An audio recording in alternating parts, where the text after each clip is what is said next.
Balik, balik. Ha. Balik, balik. Ni anak lembu hitam ni macam ni. Hitam macam ni. Hak jaga-jaga hitam, hak jaga-jaga besar-besar ha ni yang hitam ni sama. Sebaya dekat sini. Dia ada 5 ekor ni. Ha, dia macam tu, nampak tu. Nampak tu. Yang hitam kecil tu. Ha. Dia saya ni ada 7-8 ekor. Ni. Saya ni yang beranak ni ada 7-8 ekor ni. Tak ada dalam geruk ni. Ibu dia ada semua. Tak tahu jadi macam mana. Itu pun ada satu trik sedikit, persedikitan dia tu. Apa sedikitan apa benda aku tak tahu.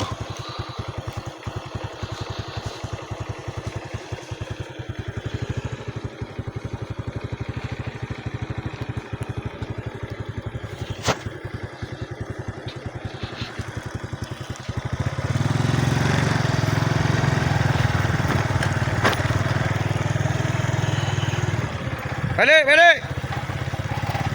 Kanan. Kanan, brojeng. Kanan.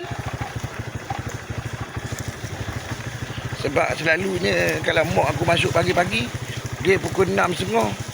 Pukul 6.30, pukul 6 dia dah masuk dah. Ha, dia pagi. Ha, alasan dia pagi. Kau faham tak? Bukan alasan dia beli bawa balik apa benda dekat situ. Alasan dia pagi.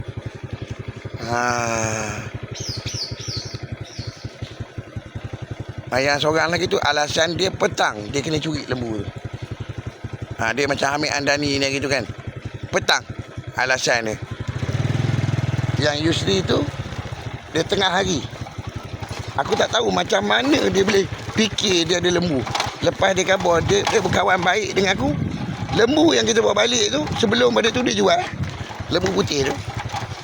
Lepas pada tu dia jual pula lembu kuning-kuning coklat-coklat ni. Yang hitam, ibu hitam badan besar tu. Dia jual pula. Dia jual depan aku. Yang kawan tu macam ni. Dia jual kat aku. Aku memang beli dengan dia. Dengan kawan tu. Dia jual pula dengan kawan tu. Kau faham tak?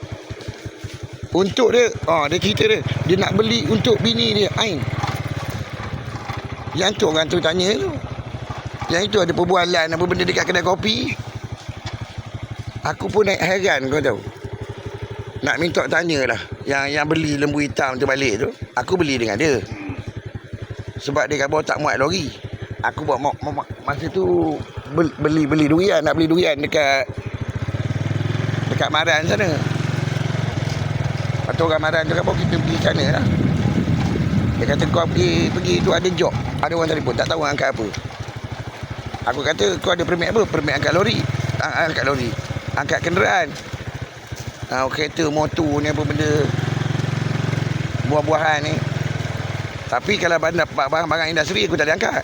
Aku cakap kat dia. Kan? Kalau lembu, lembu meja lah. Dia punya lesen besar lah. Telefon pejabat bagi. Kalau senjata api lagi dapat cepat. Bawa peluru senjata api. Memang tugas, memang saya keluarkan kenderaan ni memang nak angkat peluru. Bawa peluru untuk mindah untuk apa benda tu. Kan?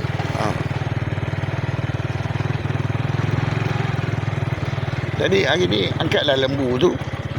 Lembu hitam tu bawa balik. Dia kata orang tak bayar dekat aku lagi. Aku jual lah lembu ni. Duduk dekat rumah apa benda rumah homestay, rumah sewa. Dia tu homestay. Aku pun bayar. Satu malam tu aku pergilah kerja dekat mahkamah tu. Memang aku kerja dekat mahkamah masa tu. Kan? Tiba-tiba satu kejadian Yusri jual.